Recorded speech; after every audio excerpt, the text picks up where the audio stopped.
again, we're going to start Fusion now. If you're starting from scratch, we'll just start here with you. Actually, let me minimize this a little bit just so you don't lose anything. All right, cool. So if you're trying to find your file, this little box will open up all of these other my recent data files, all of that stuff for you. So it'll open up whatever it is that you're looking for.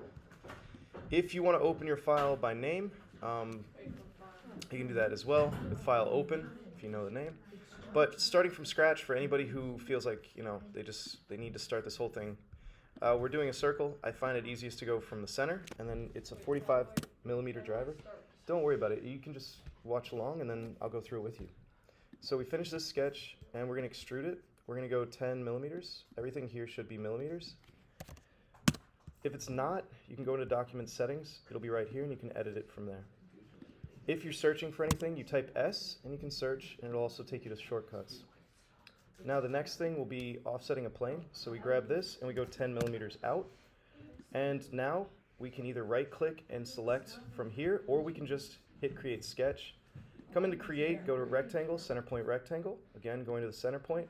And we made this 50 by 50. We can hit Tab and just get to the next window, or you can click inside of the window itself. You hit Finish Sketch. Now you're going to loft.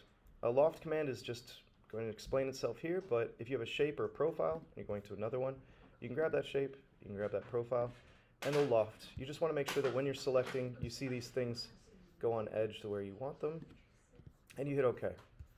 Now, that's most of where everybody is, but if you haven't made the next leap, we'll just start here. We create a sketch.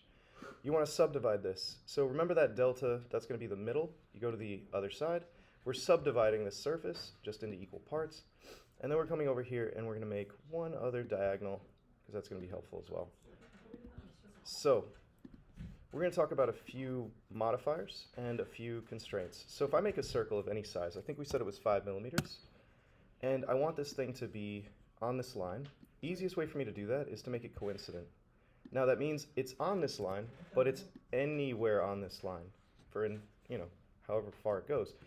We also said in here that we need to build in some tolerance. When we measured this, we said it should be about 5.5 from edge from center. So if we go in and select these 2 points. Should this rectangle be the same size as the other rectangle? Mine is too tall. It's okay. We can subdivide it this way. You can use a rectangle. If it's a little off, we can move it over. It's not a big deal right now because what we're going to do is create the slot command. So that's the next thing. We've spaced this. It's all black because it's fully defined. The slot is right here. Slot command, again, is a tooling term. We just want to say that this circle goes from this center point to here, and we make it 5mm, so it's equidistant. When we come into here, we'll be able to move the slot. All you're doing here is creating tolerance so that you can have a screw that fits in a different position. And I'll show you the class model. So see these little holes? If I messed up and it was just a circle, it wouldn't really work. But because I have the slot, I can move it around and it will fit into place. It won't be a problem. The next thing we're going to do is finish this out with a mirror command. That's here. And we will just mirror the lines that we need. And we'll use these subdivided surface lines as well. So you click the mirror lines. That's going to be here. So I'll zoom out so you can see and put it on angle. And you have what you need for those two. And now if you just highlight these and deselect this line by holding shift and clicking it, you can also mirror these lines over this. Oh, sorry. Go away. We want to do that right here. And then it'll jump down there. So once we have this, we finish the sketch. And now we go into our extrude. And the extrude is just selecting profiles. So if you look, I can select any one of these profiles, but I want these. And I'll do this again, like I said, with each of you individually. And then you can follow along with the tutorial and the video that I'm recording. That way you're caught up and you're not worried about getting lost or losing your place. So again, with Fusion, if I go out, then it's going to try and join or make a new body.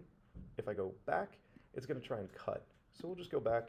Now I have that slot command thing that I needed.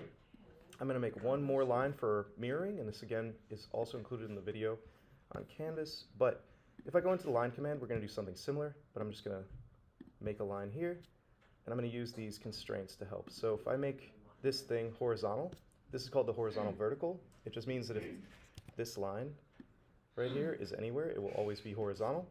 If I go into coincident and I grab an edge, it'll also make that line always constrained that way.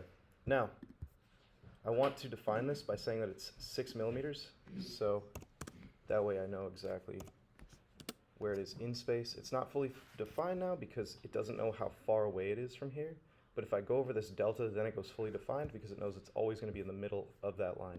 You don't have to do that, but that's an extra step that helps. Now I can create an offset plane.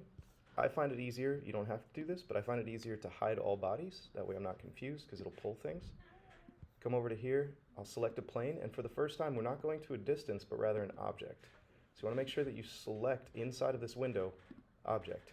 And we're going to go to the outer edge, and that's going to push our plane to where we need it, which is all the way there. Now we'll unhide the body, we'll go back into our mirror command here under create. Mirror's down here at the bottom. We'll select the body. Also, if you don't see it highlight, just remember to click this window and look through here. We're going to do bodies.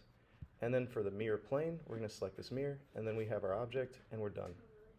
So for file save, because a lot of you are going to ask, I think it's important, if you export the file, this file type requires cloud transition, blah, blah, blah. Okay, so we're not going to do an STL file. We'll do an F3D file. That's the Fusion native file. And we're going to name this class test, transducer, and we're going to put it on our desktop. If you don't see desktop here, you can select from that window. You'll be all set. And we hit export. It tells us when it's done. We can show it in Finder, whatever you want to do. But that way you definitely have a hard copy on your screen where you can see it. And if you want, you can do file save, and this is where you get to name it. And transducer test. This is where it's currently. I can put it in my demo project, and down here I can just say save. I can also save to a new folder. All right, that is